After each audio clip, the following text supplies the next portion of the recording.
Welcome to our broadcast. Critic John Leonard calls her, quote, the best writer working today in America. But Toni Morrison did not even start until she was 30 years old. Now, after 6 novels, a Pulitzer Prize, and a National Critics Circle Award, her critical prose and her lyrical prose is widely hailed. She writes about love and sex, black and white, men and women, from the mother and beloved who kills her 2-year-old child to save her from slavery, to the Harlem man in jazz who kills his young lover. Morrison's characters are haunting and unforgettable.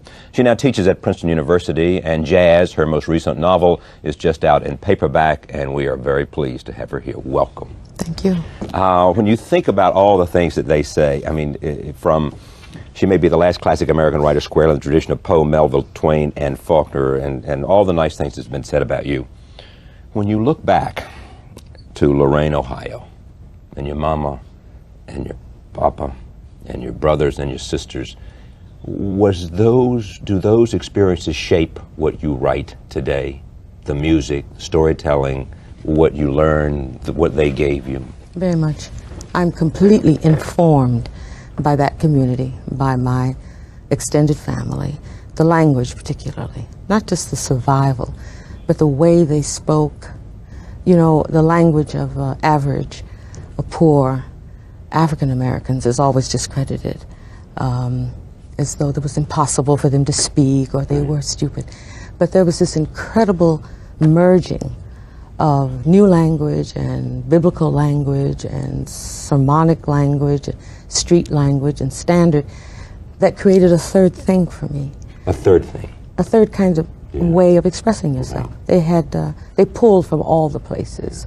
And that's what I tried to incorporate in my Your books. mother loved music. Oh yeah, she's sang. a powerful singer, powerful singer. And you didn't inherit that musical talent.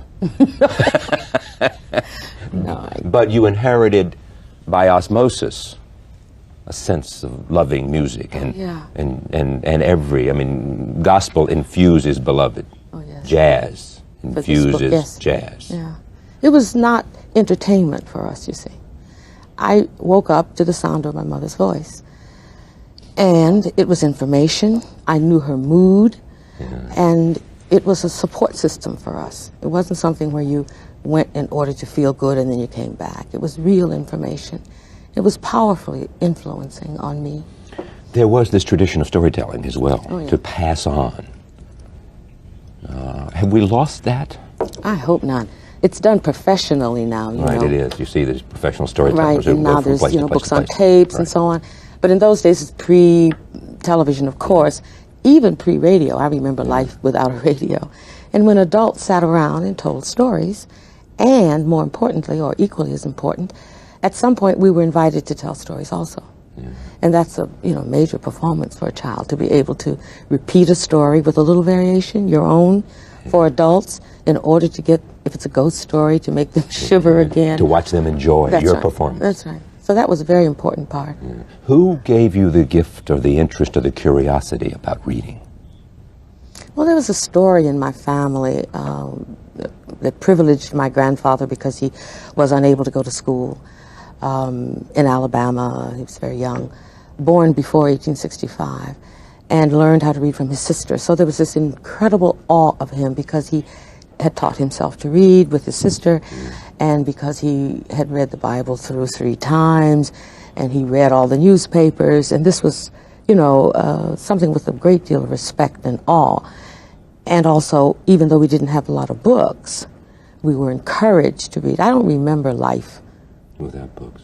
Before I could read, I don't remember myself before I understood language, even, written on the pavement or on walls and so on. Did you show gift then? It didn't look like gift to me.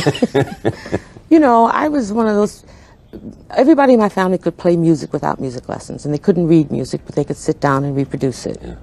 By ear. They sang, that's right, by ear. They sent my sister and I to take violin lessons and piano lessons. So I thought I was deficient because why did I have to go learn these things that everybody else could do naturally, so to speak? No one ever told me that this was a good idea to be able to read music. So being able to write or tell stories, it took me a long time. Even when teachers said nice things to me, I thought that the only reason other people didn't do that was because they weren't interested in it. It never occurred to me that there was anything exceptional about whether, my writing and so on. It does now. But at that time, it just seemed like something I was interested in. When you went away to Howard and then to Cornell, did you dream of teaching or writing or what? Oh, teaching. Teaching. I wanted to be a teacher, and I was. And I did that as a young adult. I mean, when I left graduate school, I taught at Texas Southern University. Then I went to Howard University again as a teacher and stayed there until I couldn't stay there any longer. Because? I didn't have a PhD.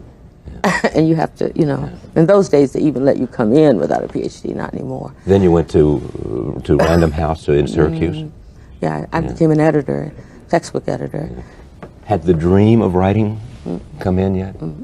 You then came to New York and rose as an editor at Random House, teaching on Friday. I rose, but I stayed. But you were teaching a little bit too on Fridays. Yes. You'd go to teach at Yale or Rutgers or wherever. Teaching creative writing or teaching what? I taught creative writing. Now, when did the dream come, though, to put it down pencil to paper? Well, I'm a little embarrassed to tell you this, but I didn't even call myself a writer until after my third book. After Song of Solomon, I began it got critical good reviews. Well, I knew that was central to my life after I had written the first book, The Bluest Eye. I mean, what did it tell you about yourself? That I was an ill-advised woman who could not say, like the big guys, I am a writer. I always said I am a teacher who writes or an editor who writes, but I never said the real thing until after I'd written a third book. It's the sort of thing that women frequently do. They sort of need permission to tell themselves that this is the work they do. Even when I wrote The Bluest Eye, the first book, I was really writing a book I wanted to read. I mean, I didn't know, I hadn't seen a book in which black girls were center stage. They were usually, I don't know, somebody's joke or on the periphery. You were writing it for yourself, not for any audience. Not for African Americans, not for anybody, for yourself. For me. I wanted to read it. I wanted to read a book that had no codes, no little notes explaining things to white people, no little clues, just something that I already knew and what was more provocative about it. And I had a major, major question in my mind at that time, which was, how does a child learn self-loathing for racial purposes? Where does it come from? Who enables it? How is it infectious? And then what might be the consequences? And what were the answers? You learn it from the society at large. Institution. But more importantly than that, at a certain time, the self-loathing can be reinforced by one's own family, one's own community. You know, that the concept of what is ugly can just be reinforced by people next door. I remember girls who weren't blonde, who longed for that and felt terrible about themselves. I mean, all this physical beauty business is painful if you have to do what you do now, which is cut yourself up in little bits. Most of us have no idea of the pain it causes people because the society and the culture and the media and the magazines and the television and all the commercials bombard them with what it is to be attractive. And they define attractiveness in our culture, and they find what's good and what's bad. So that all of a sudden, if you don't look like that, you say, I don't like myself. And how do I go change myself? It's death. It's interior death. You never have an opportunity to develop what's really valuable, which is grace, balance, health, virtue, all those good things that each of us can be. But now, if you're going to worry about hair and skin color, how tall you are and how short. I mean, I don't mean that self-esteem is not bound up in some of these things, but I'm talking about obsessive. Self-esteem is bound up in everything. We're sure. Yeah, it is. So, excuse me. When you did, there must have come a point in which you realized you could write at least after Song of Solomon. And you said what? What was the joy? What was the excitement? What did it bring to you? What did it mean to you? I knew I could write long before that. But what was success? Really, I mean, I guess you thought what? I thought it was really hot. I thought it was really good. Hot? Good? Good, powerful. Yeah. Oh, yeah. That people wanted to read what you said. No. I thought I was wonderful. Oh, you were wonderful. And I thought the writing was extraordinary. and different and radical and beautiful. That's what I thought. I did not think that there would be a lot of people who would share that view. So I was never, ever convinced that I would have a wide readership. I always thought it would be, 400 other people who thought the same thing I did. And when that changed, and it changed with Song of Solomon, that was a commercial success. Right. There were lots and lots of people. I was delighted. And that's when I said, I called myself a writer, used a label. And what had preceded it was just a sense that the center of my intellectual life was that work. That's when I felt coherent, really as though I belonged here, on this place. To do this thing. That's right. What was the joy of it for you? Finding out answers to these incredible questions that it seemed to me had never been put subtly.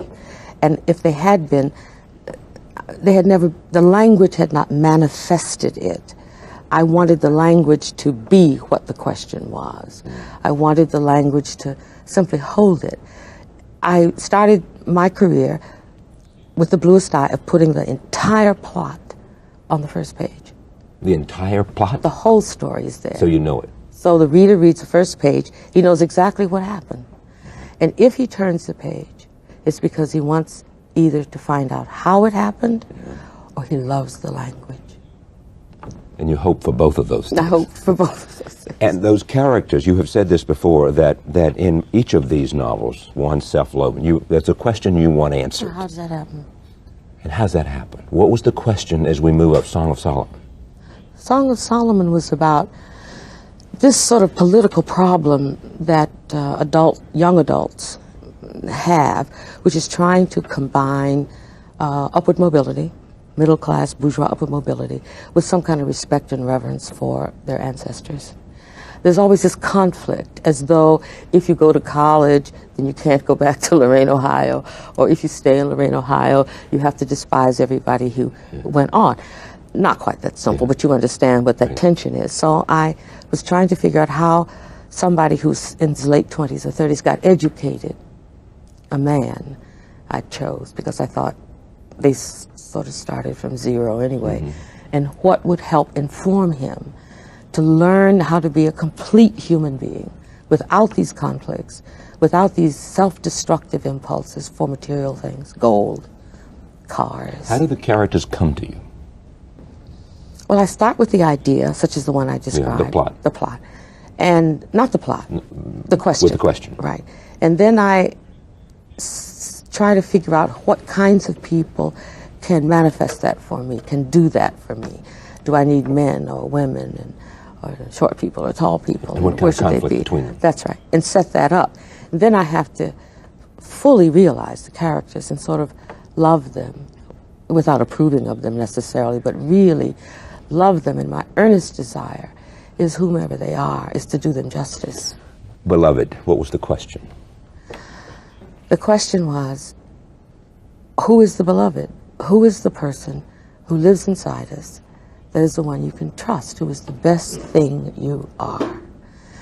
And in that instant, for that segment, because I had planned several books around that theme, it was the effort of a woman to love her children, to raise her children, to be responsible for her children. And the fact that it was during slavery made all of those things impossible for her. She couldn't do it. She couldn't be a mother. Because, and there was this interesting historical incident, the Margaret Garner story, in which that actually happened. There was a great deal of infanticide in order to prevent her from living a life she believed would be intolerable. But that's her claim, kind of a control that she was trying to exercise in order to be simply a mother, and that the best thing she was this lovely child, or these children. And of course, that set her on a very complicated, self-destructive journey, but the question was still there. And the answer, or at least the other question that's delivered, is when somebody asks her or tells her, no, you are your best thing. You are. Is this journey painful for you? Yeah. Oh, sure. Especially... Well, the slavery stuff was terrible, because it's one thing to sort of know historically, abstractly, conceptually, generally what it was like, but imagining that life, which is sort of entering it very fundamentally, is very, very difficult for me. And the only thing that made it really possible to stay there, you know, was just little things, just knowing that you couldn't see your husband in the daytime, only at night, only when the sun was dark, because people worked from sunup to sundown. The only thing that made it really possible for me was thinking, well, I didn't have to do it. I just had to imagine it. So I can't be too self-regarding and precious about all that. If they could do it, I can write about it. I mean, I could get tough enough. You say that you found out, I mean, this notion that slavery existed for 300 years. And you gave it that time. And 60 million people died because of slavery. I asked around, trying to get figures. Some people said, I don't know, less. 200 million. Some people said 10 million. Yeah. Some people said... So if you think of the like middle a lot passage, of people, doesn't it? Yeah, well, you know, who kept records? But you look and see how many people died in those ships, how many people committed suicide, jumped off the boats, Right. how many people were rounded up and never made it to the ports, and then how many generations were cut off. You have, it's a nation, it's a real nation, nations upon nations who did not live. And of course, if you think that the people who did arrive and did stay alive were the strongest and the toughest, I mean, they lasted, Yes. then you have this race of these sort of giants here in the country. But what was really interesting to me was there was no lore about the middle passage. Yes. There were no songs about it. There were no poems about it. There are contemporary poems, but it didn't survive in spirituals and gospels except obliquely, as though these people had to do something extremely important, which was to forget that in order to get on with the next day. I mean, if you're going to survive and be around for your children, you just can't stay there. You just can't dwell there in the past. But that was a survivalist technique, but at the same time, it's as though those people have never been mourned properly. Was it hard to come to another novel after Beloved and all the acceptance that it had and the Pulitzer Prize and say to yourself, because you write all the time, you write before 5 o'clock because you want to start writing before the sun comes up. Yes. You want to see the sunlight, the light of the early morning. You don't take vacations very much. No, never. Writing pretty much every day, I guess. But was it hard to say, what do I do now? I knew the next idea was going to be the same question, who is the beloved, but with a male-female, you know, sexual encounter. Passion. That's Yeah. right, real passion, a sort of thing where you say, I can't live without you, and you really mean it. What does that mean? There was a story. You saw there was a Harlem photographer named James Vanderlee or something. Vanderzee. Vanderzee. Yeah. And he'd taken a photograph. Yeah, he took a true story Yeah. of a woman. He took a whole slew of pictures of dead people Yeah. for the bereaved family. Little babies in father's arms, and I don't know where that came from, but there was this whole world of dead people pictures, which they put on their mantles and decorated and so on. And there was this one girl lying in a coffin around 18 years old, and he describes how she died.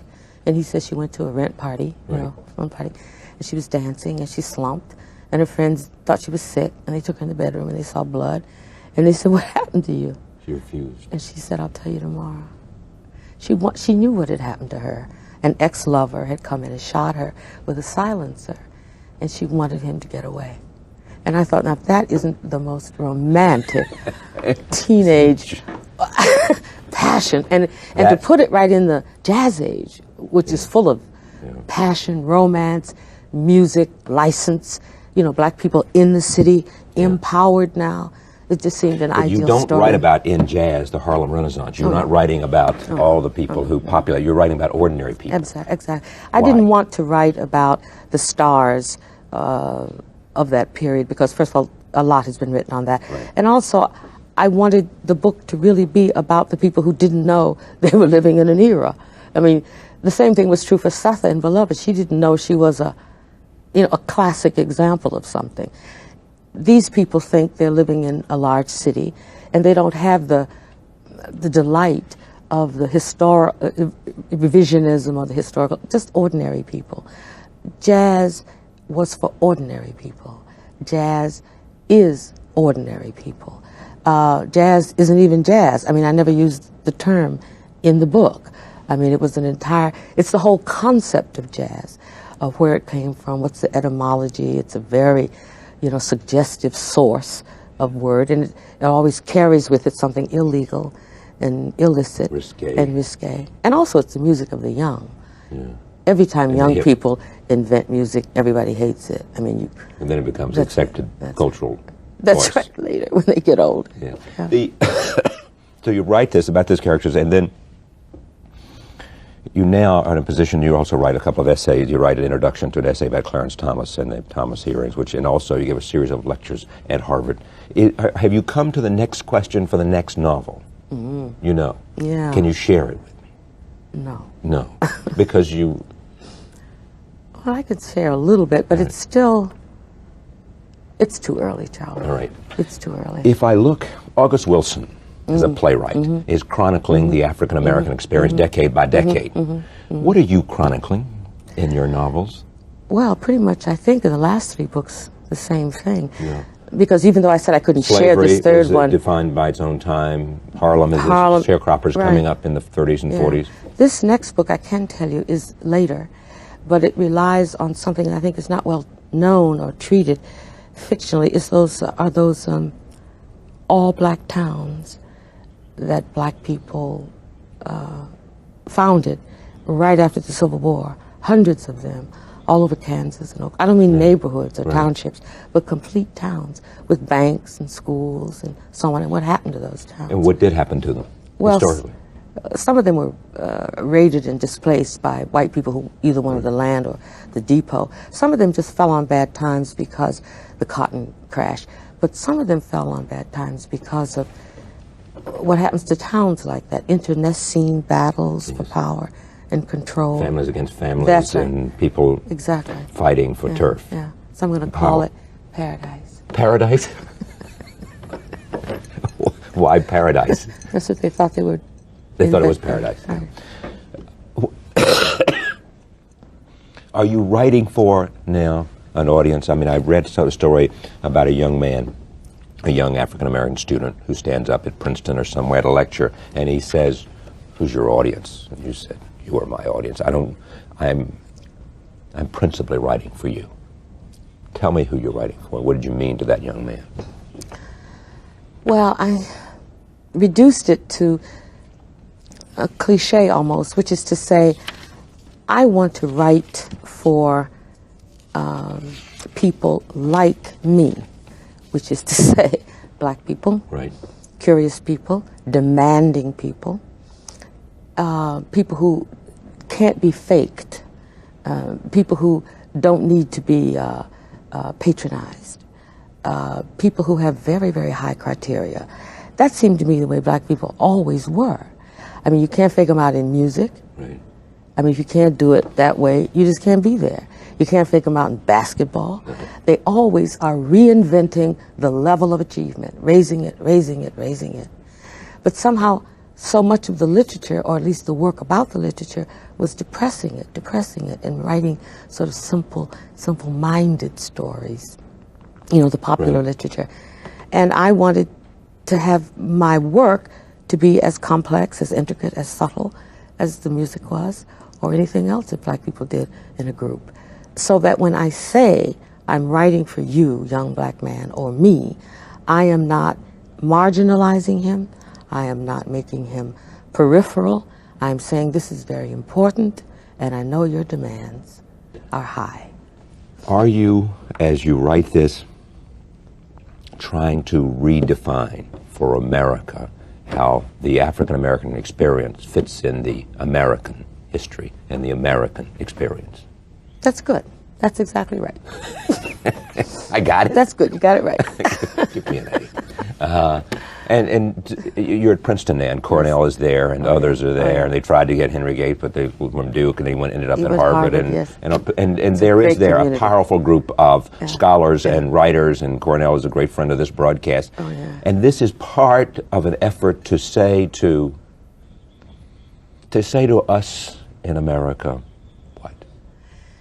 If you study the culture and art of African Americans, you are not studying a regional or minor culture. What you are studying is America. That the access, the root via the culture of the people in this country is interdisciplinary, it's provocative, it's reflective, and it's about you and me. Ralph Ellison already said it at the end of Invisible Man. This is not separate. Not only is African American culture and art not separate, it has impacted enormously on white culture, but neither is white culture. The book that I did, the lectures, Playing in the Dark, was an examination of how Melville and Twain and Hemingway and Flannery O'Connor and all of these people got, brilliantly or not, a lot of mileage out of wrestling with those questions about the presence of African Americans in this country. Why has racism been so dominant in our life? What is it about African? It's about feeling good. I mean, racists... You need to feel that you are better than someone, and some people do. With every ethnic group that comes to America, it's African Americans who they need to feel better. Oh, yeah, they made some changes, but there was always, in other words, if a German or an Italian or whomever came to this country trying to Americanize himself, he could sort of stay with Germans or stay with Italians or stay with Irish people, which in fact frequently they did. But in order to become an American, to have consort with, easy relationships with people from other parts of Europe, the one thing that could unify you is that you were no longer an Italian. Now you're white. That was the unifying stroke. If all of those people from Europe, who weren't white in Europe, but they got white here, and that was the lesson. That gave them a unity. That's right. And it gave them a bond with a group. It gave them something that set them apart. It became whiteness as ideology. Tell me the story of growing up and this young man who came there and didn't know epithets towards African Americans until he learned. You mean in my life? Yes. Oh, yeah. Well, this town I lived, this little steel town, and it was full of immigrants and black people and Mexicans and all sorts of people who were coming there for work because it was a steel town. And I remember being in the second grade, and I read before I came to school, so I was a fairly quick reader, and the teachers would frequently choose a student who couldn't read to sit next to me, you know, teaching the blind children or reading for them. And this young Italian boy came into class, and my last name was a W, so I sat in the back, and his was Z or something. Anyway, he was put next to me. That's right, Wofford. And we were good friends. I taught him how to read, and he was young enough to learn. He's very smart. And I remember the day, it was just like 6 weeks later, when he entered the class, and he couldn't sit next to me, and he couldn't speak to me, and he had learned in 6 weeks not only the word nigger, but what that meant and how disempowering it was for him to be my friend. It was shocking because I felt bereft, but I also felt that there was some trauma. I mean, I felt that later, that he had experienced. You know, if somebody says, oh, you know that person you used to like? Yeah. Well, that person is no longer worthy of those affections that you had. So you've lost your judgment, your instincts. You know, all of these things are separated. Now, if that happens to you, and you have some problems with national identity or religious identity or what have you, it's very comfortable to have a whole group of people who are unlike you, who you can surmise and hope are inferior. Some would say, what about what about immigrants to this country from Latin America? Different skin color. Are they experiencing the same thing? In some degree, I think so, yes.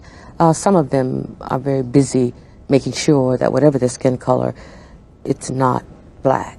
That has been the case in most immigrant experiences, it's always Koreans versus the blacks, or the Dominicans versus the, but the only common denominator is black. Right. I mean, that's the engine that unifies this, and it helps you to enter into the mainstream, is this antipathy to the blacks. It used to be.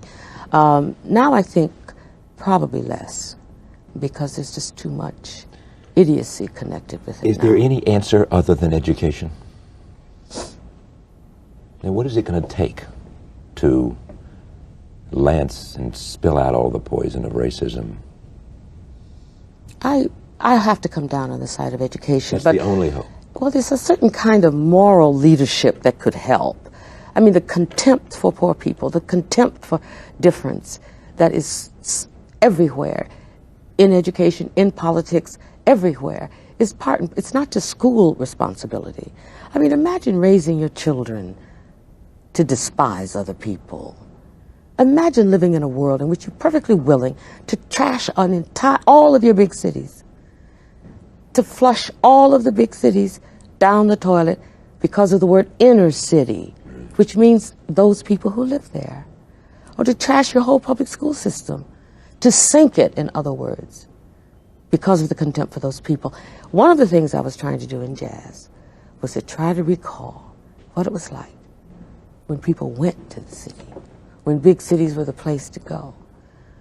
No matter who lived there, it was the variety, the absolute knowledge that 10 blocks in any direction was that other person. But it was all right, because there was some strength in numbers, and nobody was simply trashing it. You call New York the only great America, the only great city, right? The last real city. The last real city. Why? Because you have real neighborhoods, real mixtures of classes, races, and so on, in parts of this, in large parts of the city. You don't have it in Washington and Chicago and Los Angeles? Aren't there little pockets there? You know, the neighborhoods are pretty much confined, it seems to me, and it's somewhat in this city too, in terms of the very rich and the middle class and so on. But you can still find in New York that organic quality, you know, in many neighborhoods. Why is hard jazz the only book in which you've said it, given a New York setting? Well, I'm not a city girl, you know, I'm from a little small town. That's right. But I thought I could, I'd better put jazz in New York. Well, you had to set it in New York. Oh, yeah. When you think about the politics of America, you know, political leaders don't have the will to deal, the political will to deal with racism. I don't know about those guys. I mean, I'd be where befuddled by them. I'm really befuddled. I guess it's just power and power strategies, and I got mine and you get yours. You know, we talk now about the man who is now the president of the country. I hear people say he is going to have difficulty getting his health care plan through, or he is going to have trouble getting his stimulus. It's not his, it's ours. It's not a personal relationship. It's ours. Or it's not ours. It's not his war against Bosnia. It's ours. So this confrontational, personal relationship with these leaders is really boring me a lot, because it's almost as though we personalize the conflict. That's right. As though we don't participate in it, although we don't have a share in it, except to criticize or to support in some very rudimentary, elementary, either-or way. I want to come back to self-esteem and identity, because you said that Clarence Thomas, Justice of the Supreme Court, tried in an essay, what was it called? What was the name of the book? It was called Redefining American, what? Raising Justice, Engendering Power, the Construction of Social Reality. Was that your title? No, I thought it was great. Nobody else agreed. You said that he was trying to bleach his blackness. Isn't that too strong for Clarence? I didn't say that, Charlie. You didn't say that? No. Okay, I misread then. What do you think of Clarence Thomas and his experience? Because much was made of this African-American man who'd worked very hard. Do you think because he was a conservative, because he was a Republican, that somehow he had sold out? He had lost his identity? My problem, my questions about him were not his being a conservative, but I thought that place ought to go to somebody who was brilliant. And all of the people who supported Clarence Thomas, nobody said, he's brilliant. We need, as though they couldn't find a conservative black justice who was brilliant. Now, all of the other things that happened about whether or not he in fact was, that what Anita Hill said was true about him, right, whether in fact he was a traitor to his race, those things were really quite secondary to me. I mean, they're important, but in my essay I was trying to say, listen, there is a kind of process of rescue in which someone who has had dumped on him all of the terrible things that racism can bring about, and who makes an effort to deal with it. And even he said, you know, if you follow through on what happens to you as a black person, you either have to subscribe to violence or profit. Profit. Meaning if you're going to make it in the world, in the white world, you better give it up. That's right. Your choice is either violence or profit. That's right. Profit meaning upward mobility, right, conservative, or not even conservative, but certainly you're not going to emphasize your ethnicity. But you believe in upward mobility. Of course. Right? Absolutely. Of course you do. But I'm not going to give up one drop of melanin in order to get there. I'm not going to erase my race or my gender to get there. I want all of it. I deserve all of it, and we all do.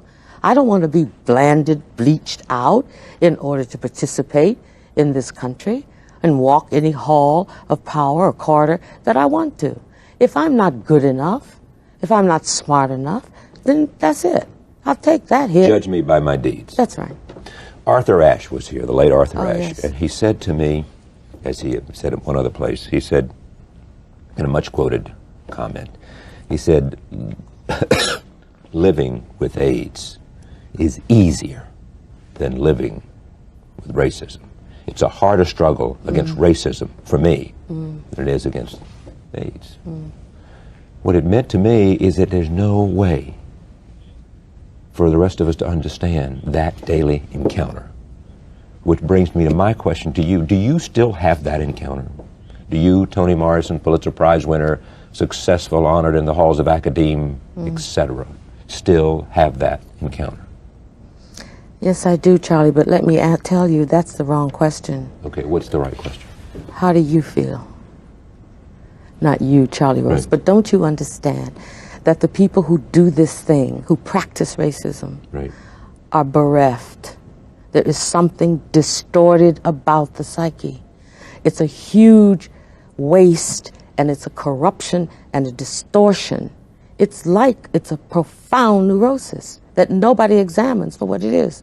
It feels crazy. It is crazy. And it has just as much of a deleterious effect on white people, and possibly equal, as it does black people. I always knew that I had the moral high ground all my life. I always thought those people who said I couldn't come in the drugstore and I had to sit in these funny places, I couldn't go in the park. You felt morally superior to them from day one. And I thought they knew that I knew that they were inferior to me morally. I always thought that. And my parents always thought that.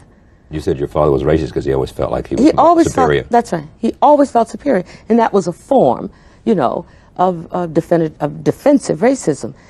But if the racist white person, I don't mean the person who is examining his consciousness and so on, doesn't understand that he or she is also a race, it's also constructed, it's also made, and it also has some kind of serviceability.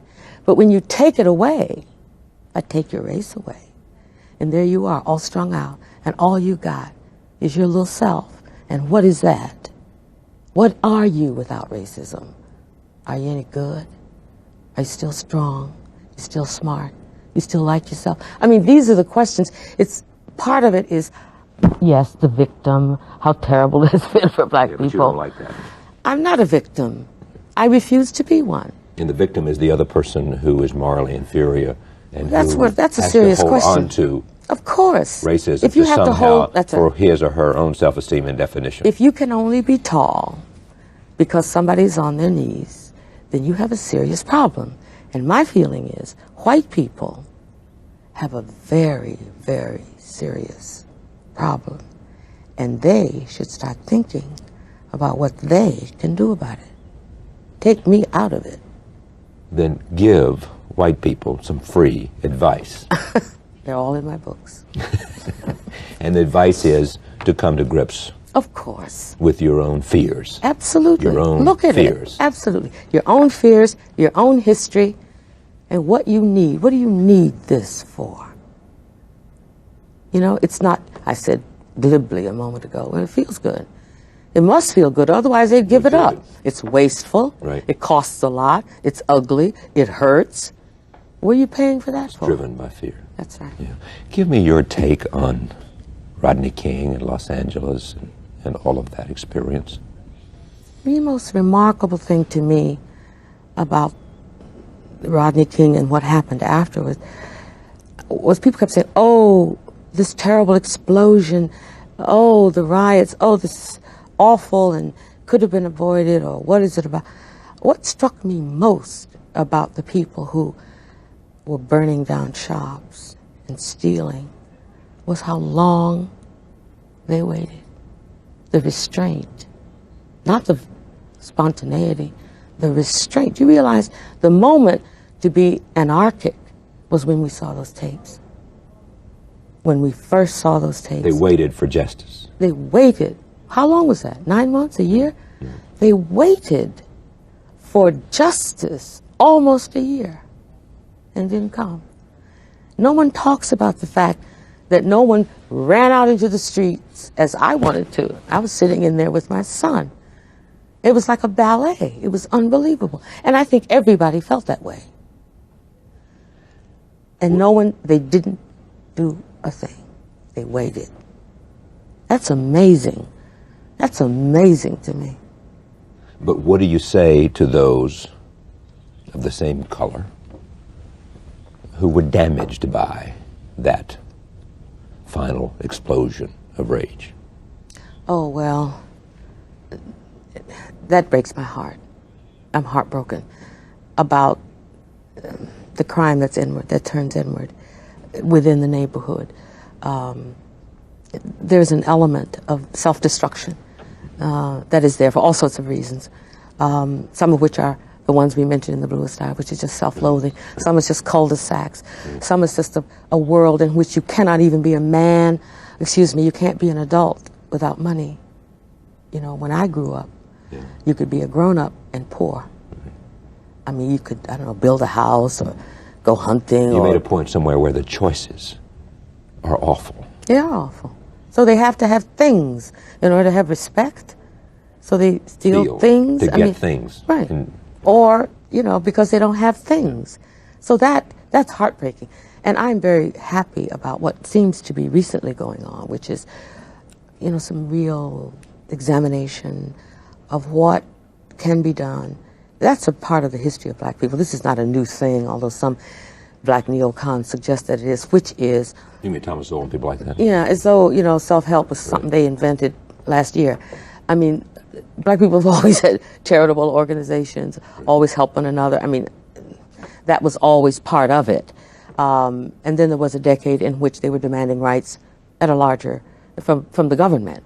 But the whole business of self-discipline and the responsibility of adults for children, there can't be that kind of gap anymore. That's what's important, and that, it seems to me, I'm very optimistic about, I don't know, Ben Chavis being out there in the prop, and then this truce. I mean, those are good signs, because if it spreads like wildfire, for those young people particularly, who may be in a position now to instruct the older ones, I mean, the people not quite in my generation, probably in yours, about what, you know, what needs to be done. This is our work. This is our were. Ben Chavis comes from a religious experience. He actually grew up about 10 miles from where I did. And he in Oxford, and I grew up in Henderson, and I now live near Oxford. Religion, has it served African Americans? Oh, sure. Oh, sure. There's a lot of ridicule about certain elements of the Christian church. Being an opiate or something. That's right.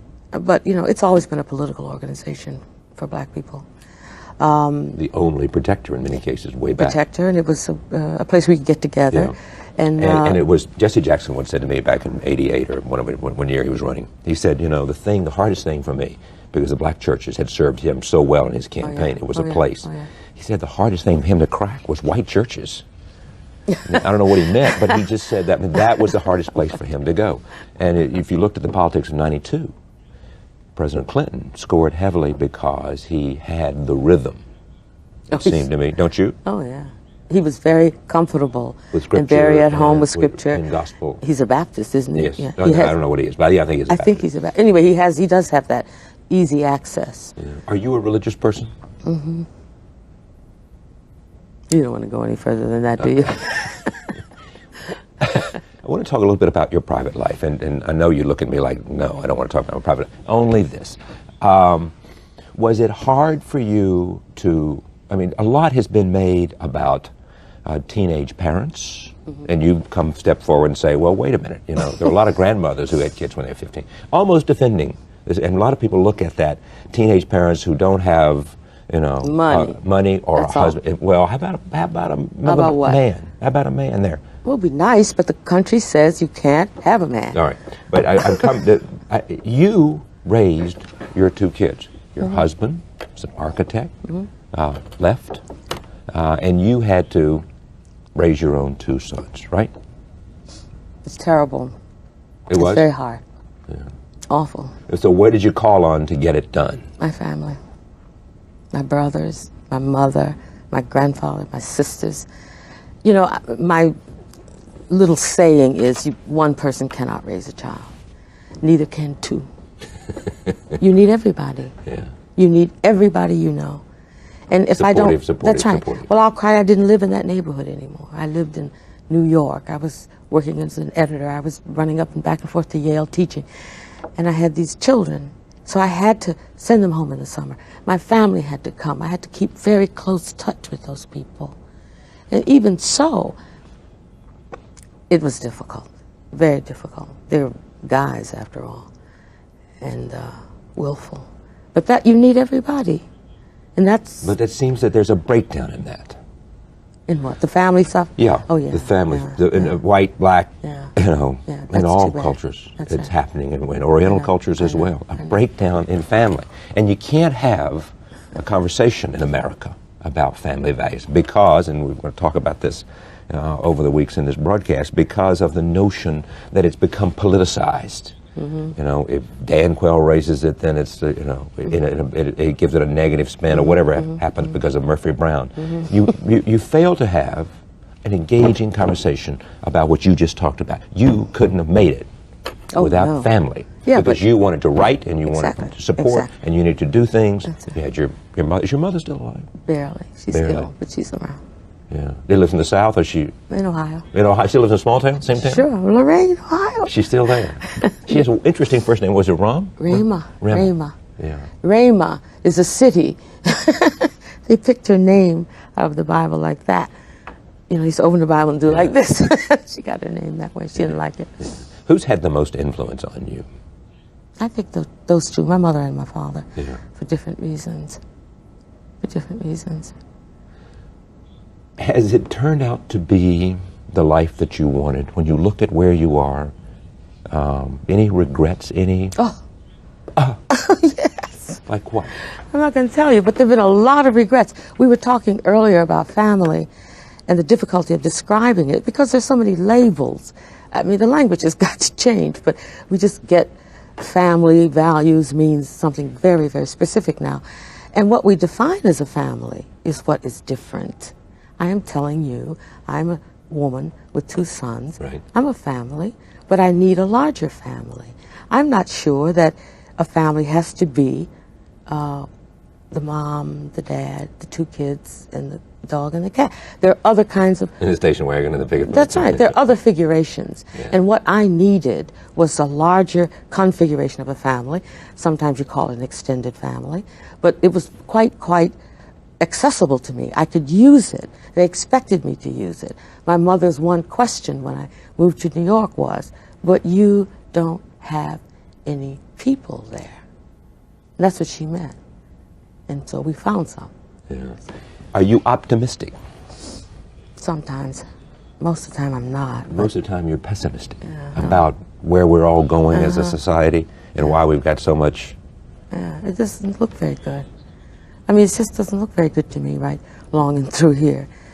People are silly and misled, and they don't hear, and no one is willing to tell them, and they're so greedy.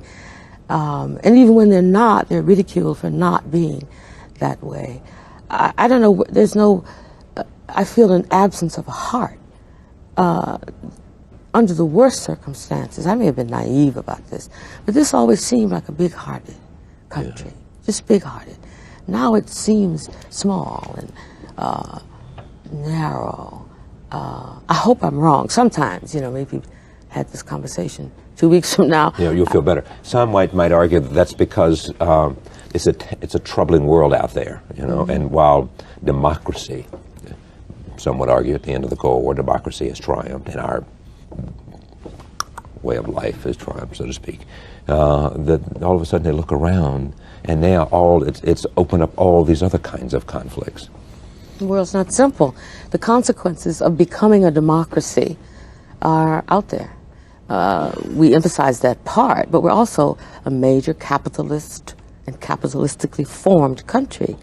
And it's true of all of Europe. I mean, you know, the slaves are come home from the plantation. The wars are still going on. The Cold War, they keep talking about these years of peace. Peace? What peace? They've been fighting 30 years of wars elsewhere. All the blood was shed in the Third World. Our confrontation with Russia, our confrontation with communism, there was no nuclear explosion, there were no, you know, there was enough, but they still fought. I'm not so sure that these problems are not, could have been foreseen, they're inevitable.